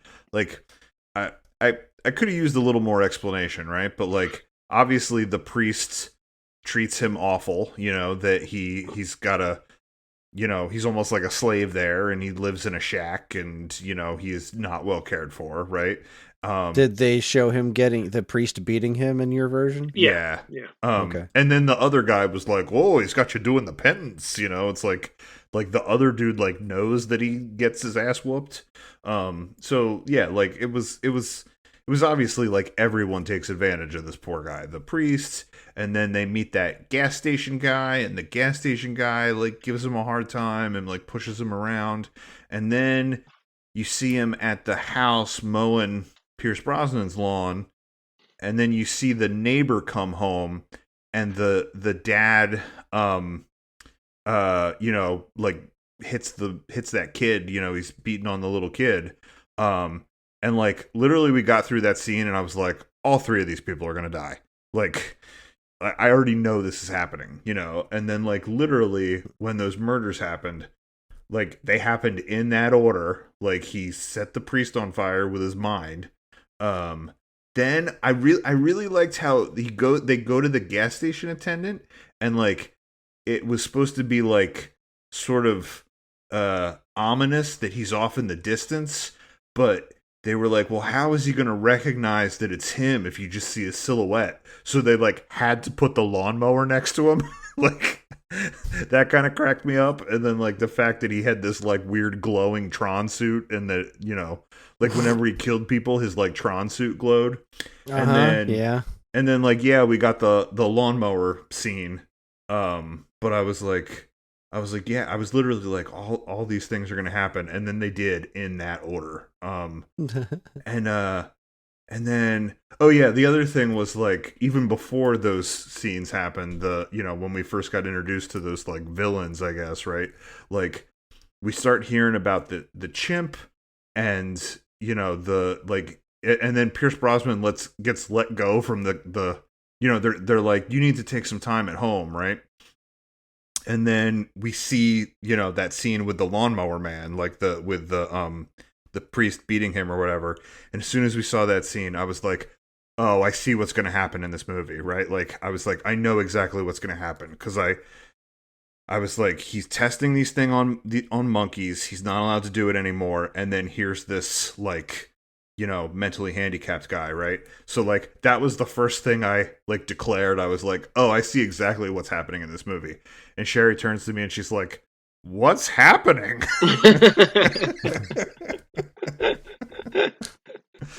Oh, can't believe I watched an extra hour of this movie. You know what's great? In the second one, I don't know if you caught this, Paul. This was towards the beginning. When he first appears to the kid in the virtual reality world, he appears with his lawnmower.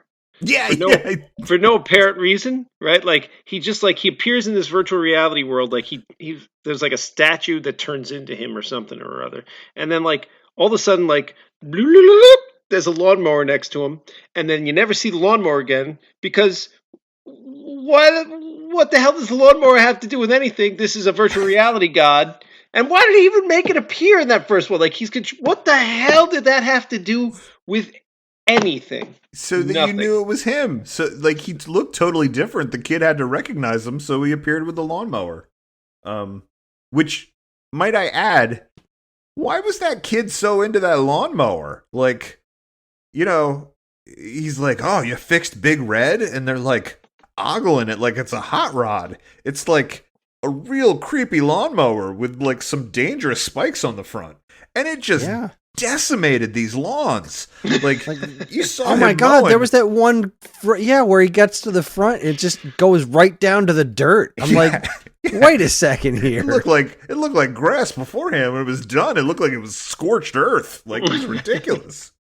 Yeah, I feel like lawnmower technology. Like, I'm not an expert, but I feel like lawnmowers didn't really look like that in 1992. It was so that it could attack a guy. That was it.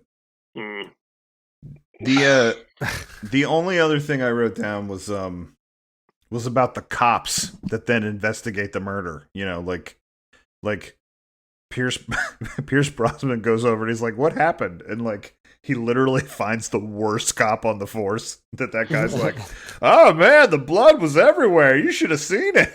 Like, just like telling crime scene details to like anybody that walked by. Like, that was also one of my favorite scenes. Right, even before he was mind controlled, it was like, well, you're a questionable cop. Stop it. Yeah. So what was the evolution of his powers? He was like started to get sort of meaner, but like smarter, and then he went and started to hear other people talking, right? He started to hear other people's thoughts. Oh, right. And then he was able to like lift stuff with his mind.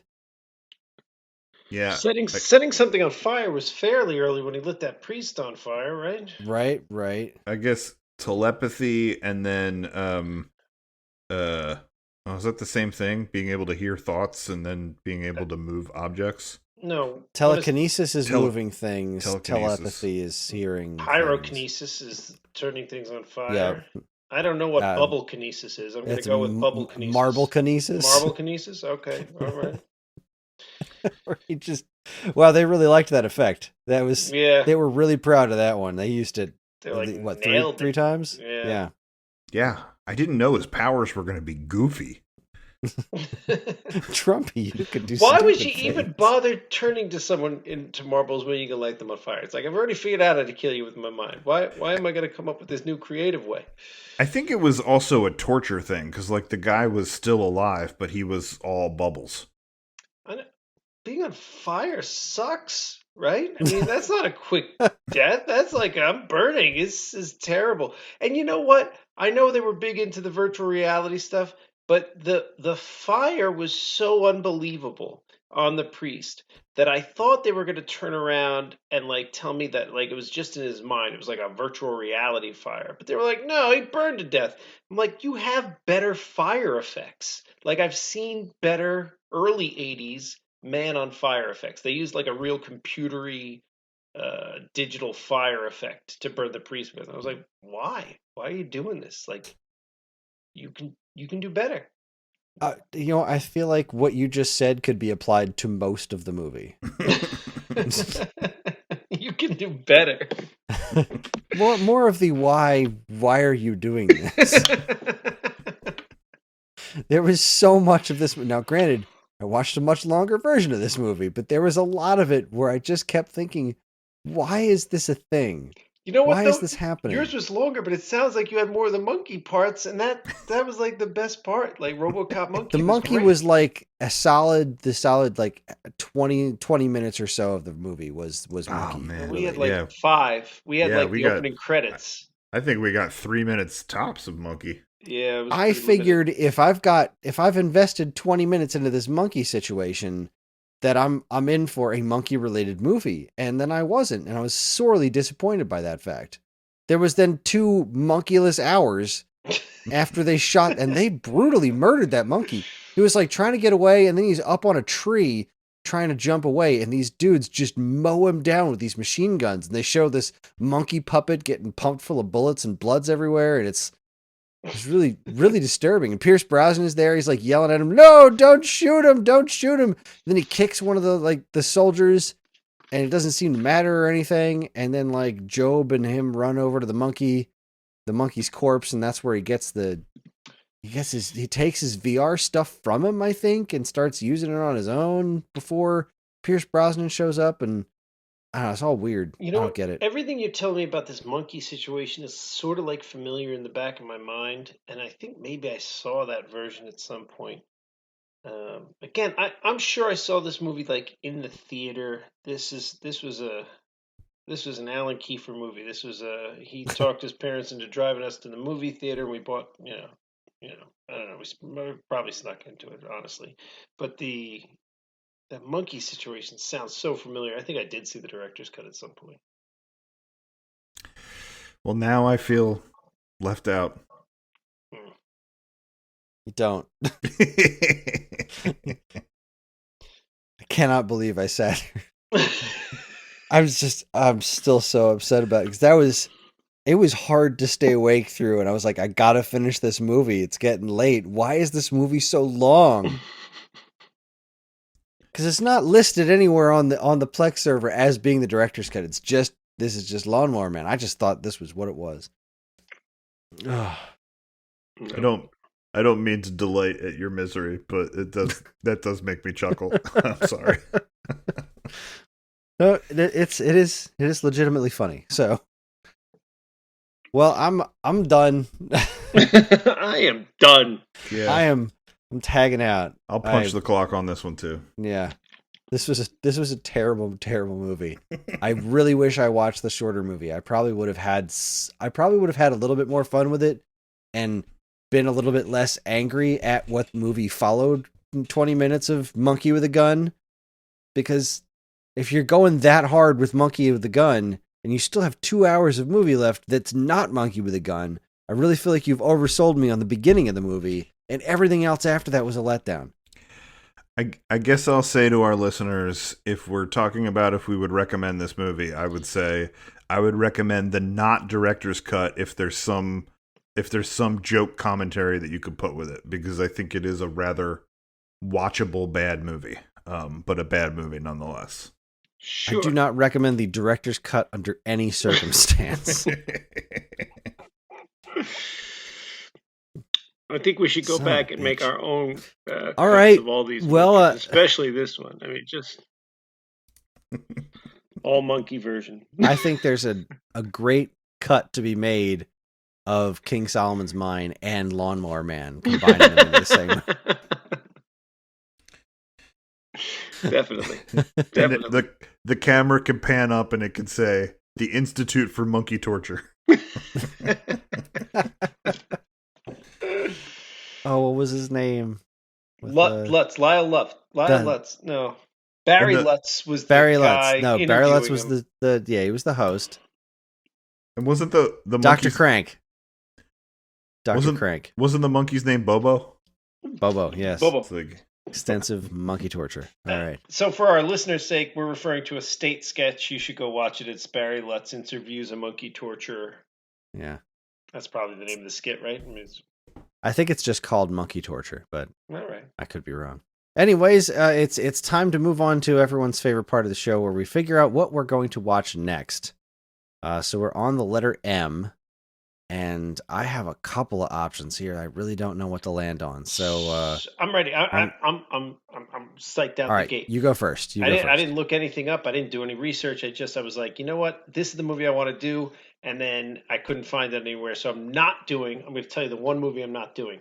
I'm not doing Mad Monster Party. And if somebody can find where to watch Mad Monster Party, let me know. Because we decided we were going to at least give our viewers, all 7 of them, a heads up on you can watch this here, right? We talked about that last week. I'm reminding the 2 of you. This is me reminding you. You were supposed to be able to see these movies and not be dicks about it. Is it 1967 Mad Monster Party? Yeah, it's like a claymation thing. I couldn't find it. Yeah, Evan has it on his Plex server. If you need to watch it, you can come to my house and watch. Well, all right, so I'm not going to do that one because I don't think our viewers can all go to Evan and beg for that movie. So I'm going to go with a different one that is available in a bunch of places. The big one is I looked it up. What is it? Amazon Prime Video. If you have the big subscription, it's also available. I mean, it's available on YouTube for $3. It's available on Vudu. It's available on Philo. I'm going with. Oh crap! That doesn't start with M. You're right. My movie doesn't start with M. I think Philo was the thing I needed to download to watch King Solomon's Mine, but Shit. it was not the right thing. The movie I had locked and ready to go does not start with M. No. So you guys go while I quick find an M movie. All right, Paul, you go. He's totally done this before. For reference, the movie I thought I was going with was Mad World. Oh, but it's Mad. It's an that's I not movie. a mistake. Yeah, I that's thought an it was an honest mistake. M movie. Oh, I don't know. Those are 2 very tiny words. Are we going to do semantics here?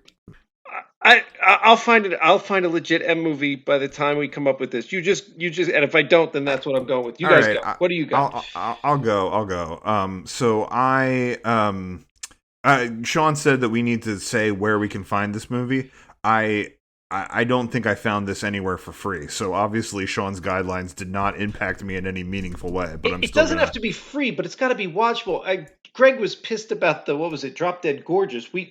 It just wasn't available anywhere, man. Oh yeah, well, my movie is going to be available lots of places. It's a known movie.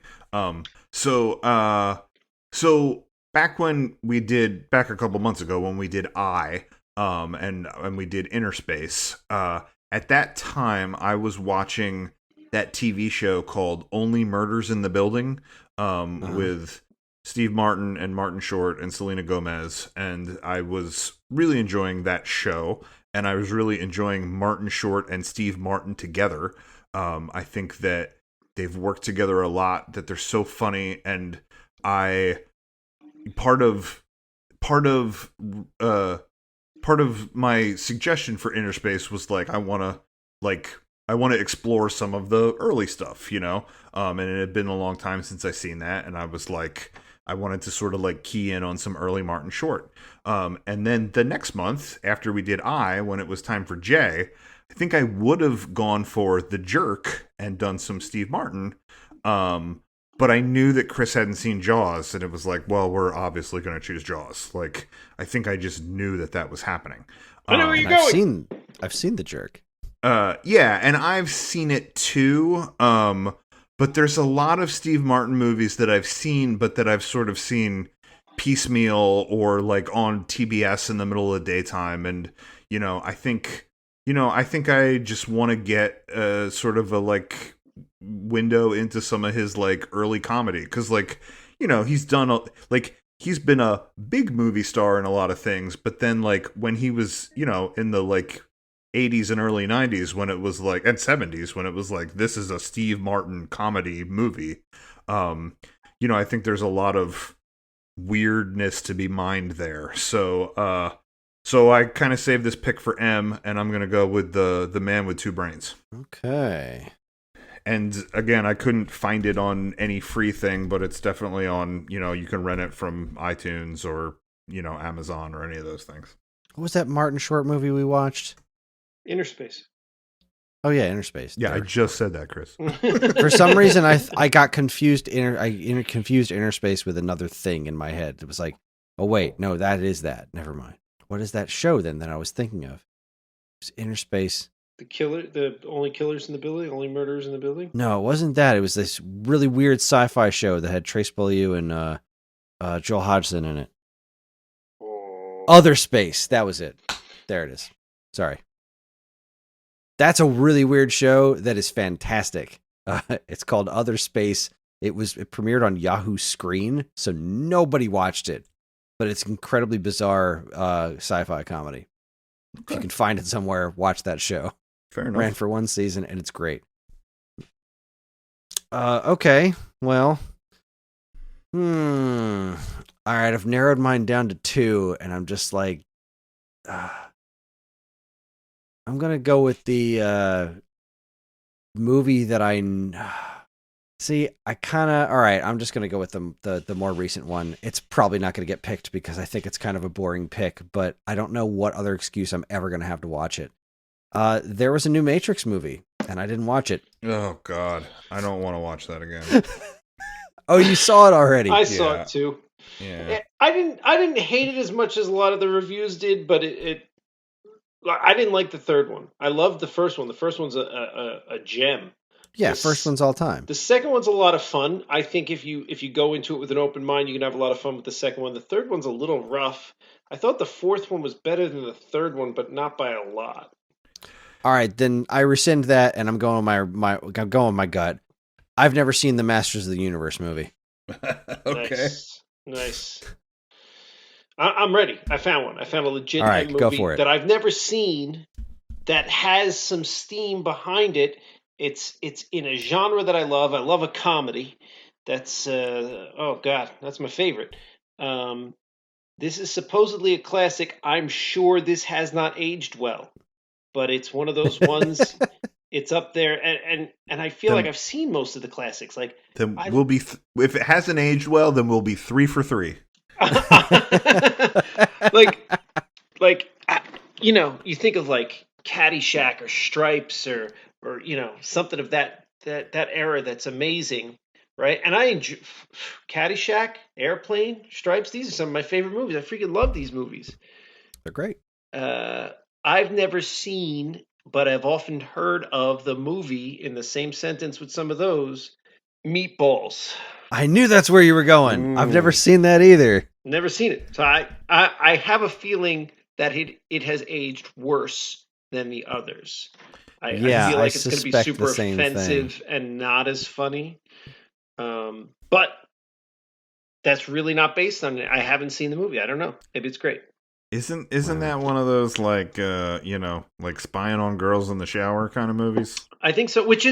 That's Animal House, and I do enjoy Animal House. I don't know that it like Caddyshack's better, Airplane's better, so on and so forth. Porky's, was that another one that was like Porky's, that? Oh, maybe right. that's the same. Yeah. I think I hear these. I don't know Porky's and I don't know Meatballs. So for my P, it'll probably be Porky's because I never watched that one either. But I think they're in the vein of Animal House. And I do like Animal House. That's a funny movie. Yeah, but I think Animal House has more going for it. You know what I mean? Like it's... Kevin Bacon and Belushi. Yeah. I mean, what do you want? It's good Yeah. stuff. But yeah, that's my vote, because at some point in my life, I do want to see Meatballs to see if, again, I got to decide for myself. Why is it held out there with other classic comedies? I'm sure there was 100 comedy movies that were released in whatever year that was, 1978, 79, 80, whatever it was, that nobody ever talks about because they were stupid, right? Meatballs at least had some, and Porky's too, had some steam behind it, right? It was that generation's Yeah, I remember seeing American that Pie, or in like the movie rental store. There was Captain Video by my house, and I remember seeing Meatballs and Porky's 2 and Revenge of the Nerds. I have Harry seen Crumb. Right, I have seen Revenge of the Nerds, and Who's Harry Crumb was great. That wasn't like that. That wasn't a Who's Harry Crumb was. That was the one with John Candy. John right? Candy, yeah. Yeah, it was on the same wall. It was on the Okay, same all right. wall of the. I've actually never seen that one either. If I you always love meant to John rent it, but it was Candy, always that rented one's out. fun. If you love That one I legit tried to see because I was I going love through as John many Candy. John Candy movies as I could find because I thought he was great, but that one was always rented out. Oh, go watch that. It's one of those movies where like you can tell and I haven't seen it in quite a few years, but if I remember correctly, it's one of those movies where it's like I don't know that there was a great writer or anything great about the movie other than John Candy. It was a showcase for John Candy, and that's exactly what they did with it. It was like, all right, let's just put John Candy on screen for an hour and a half and see if he can make people laugh, and he can. He can. Yeah. There wasn't a lot else going for it, but You didn't need much else. It was just a John Candy vehicle. Right, exactly. That's So no, that one's great. Revenge of the Nerds. You know what? I don't love Revenge of the Nerds, but it's not a terrible movie. It hasn't aged well. It's a little it's certainly on PC, but it's not it's up there with like Police Academy, right? I mean, it's not a great movie, Oh, Police Academy. but like you can feel the humor there. Like I get it. I think even if you were to watch American Pie, you would find that it has not aged well. Right. That's my instinct. Yeah, probably. I never saw that one either. I feel like with that one too, although it hasn't aged well, it's probably offensive.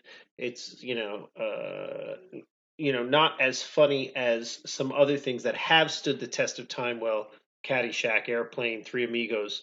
I could probably still appreciate a lot of the humor in it. Right? I mean, I don't think I would. I haven't watched it in a while, but if I watch that now, I don't think I would think it was a terrible movie. I would think it hasn't aged well, but I get it. There's humor to be had there. So, Right. I haven't seen Meatballs. Maybe it's terrible. Maybe it's great. All right, well, let's see. I already know my choice is terrible, but that's kind of why I want to see it. Like, I'm fascinated by this Masters of the Universe movie because I remember as a kid wanting to see it, and then like I wasn't allowed to for whatever reason, and then I later found out that it's not like the cartoon of the movie of the cartoon. It's like, what if He-Man and Skeletor got sucked into 1980s New York or something? Yeah. You know what? That's, oh God, that sounds terrible. There's so many things that went really right into it. and wrong with that movie. The biggest mistake they made is there's no Orko. They replaced him with some sort of leprechaun guy, and it's like, oh my God, that sounds amazing. You say that, but like when you already Like, have awful amazing. You remember when you saw Teenage Mutant Ninja Turtles 2, and for some reason it wasn't Bebop and Rocksteady, it was Toga and It was Reza, Toga and Razor, yeah. and you were like, why did they do that? Like even as a child, it was like, but I like Bebop and Rocksteady, and you had like, and at that point you already had there was Trag and Triceraton. I don't remember all their names. I thought I would. Mondo Gecko and Yosaju. Like you already had a plethora of characters that I already knew to choose from that I wanted to see you bring to life. And you were like, F it, I'm going to make a wolf and a snapping turtle, and not That's even right. Slash, the snapping turtle that I already had an action figure for. You're like, no, Right? I'm going to go No, my we're own gonna way. make brand new characters Brand new for characters this movie. for no reason, and not give them enough backstory that I enjoy just seeing them brought to life. I think I just assumed it was not logistically feasible to do a pig and a rhino. Like, They did a wolf and a turtle. Yeah, I see what you're saying. A rhino's rough. rhino's a big animal. Yeah. Yeah, but I mean, A pig? Come on, a pig's easier than a wolf. yeah, the pig. Like, I feel like it would have worked. I mean, the size of the snapping turtle was like, and like the beak and everything, they could have made that work with a rhino. Yeah. I'm sure they could have. Yeah. But I think that was just they wanted to do their own unique thing for some reason. Just like why is it TGRI and the comics is TCRI? I don't know. Just cause. Why not? Yeah. So, Funny story though, they did recently put Toka and Razor in the current run of the comics, and it was amazing. Well, so that same feeling I had when I watched the Masters of the Universe thing, and it wasn't Orko, who was like, that's the comic relief character, like that's not even like there's lots of characters in Masters of the Universe that play a redundant role, Yeah. It was all about selling action figures, but like Sure. everybody, I feel like everybody our age loved Orko, right? Right, exactly. He wasn't a redundant character. That was your comic relief sidekick. And Yeah. you're going to cut him out? Like, why? Why would you Boo. cut out the lovable comic relief sidekick? That's your main character, your main villain, and your lovable comic relief sidekick. You leave them in place. You got to cut somebody else. Cut out Man at Arms. If they cut Man at Arms out of that movie and put him, made up it probably wouldn't have batted an eye. But no, you got rid of my favorite character and gave me some leprechaun he was all right. I don't know. He wasn't terrible, but he was trying to fill the same role. He was short. He was supposed to be the lovable comic relief sidekick, but like instead of magic, he had tech, and he was a leprechaun with tech instead of a ghosty wizard guy. It's like, why? Why did this happen? You're making me want to see it even more. So yeah, we're choosing between Master of the Universe, Meatballs, or The Man with Two Brains. So we got a text. Oh, for fuck's sake! I got to figure out how to use my phone again. I'm ready when you are. I'm not. If you haven't put it together yet, folks, I drink while we're doing this podcast. So by the end, it's questionable. Oh, they've put it together all right. I start out all on top of my game. By the end, it's time for Uncle Fun and his dum-dum stories. All right, I'm ready. just had a quick scare of whether or not I just texted the word meatballs to some random person that wasn't you two. Here's my guarantee to you. Tomorrow I'm going to text one of the other attorneys that I have to talk to on a daily basis. Just meatballs. I'm just going to start with that. Just fucking meatballs, man. I've had this text thread open from the moment you all started talking about Orko, and I've been sitting here staring at this weird picture of, like, not Adam Durst that looks like Patton Oswalt that Chris sent, like, 2 hours ago. So... All right, we're watching Masters of the Universe. Masters of the Universe it is. Preemptive, I'm sorry. But at least we know going in, we all know this movie is not good. So I feel like I can go in with a certain amount of fun here. So, well, Sean and I each did it, so I suppose it's your turn. Torture the handful of listeners we have? That's your turn to do? Yeah, but I think we should turn it around after this, because then people will think it's a podcast about bad movies. About bad movies, yeah. Do something. All right, so everybody think of a good movie for Ed. I already have my end picked out, and it's one of my favorite movies ever, so. Okay. All right. Let's not get ahead of ourselves now. Yeah. Right. All right. Not so a we still bad have one. to survive Master of the Universe. But it'll be fun. I'm sure it will be fun. Sure, why not? Sure, why not? It's always a good day to start drinking. It's not too late for me, right? Absolutely not, sir. All right. Oh, wait. Master of the Universe is, I believe, available on HBO Max. Oh, fantastic. So a theater near you is a part of the Geekade Podcast Network. If you'd like to get in touch with us to share your comments, movie suggestions, or whatever, you can send us an email at mail@geekade.com. We can also be found on most social media outlets and the official Geekade Discord server, all of which can be found in our show notes. Thanks for listening, everybody, and we'll see you next time in a theater near you. Technology! Technology! Goodbye. Don't get sucked into the virtual verse.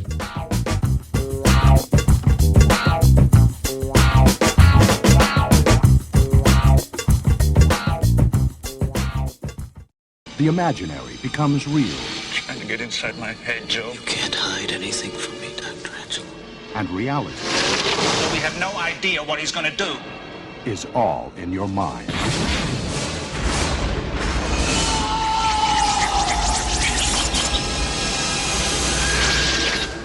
The Lawnmower Man.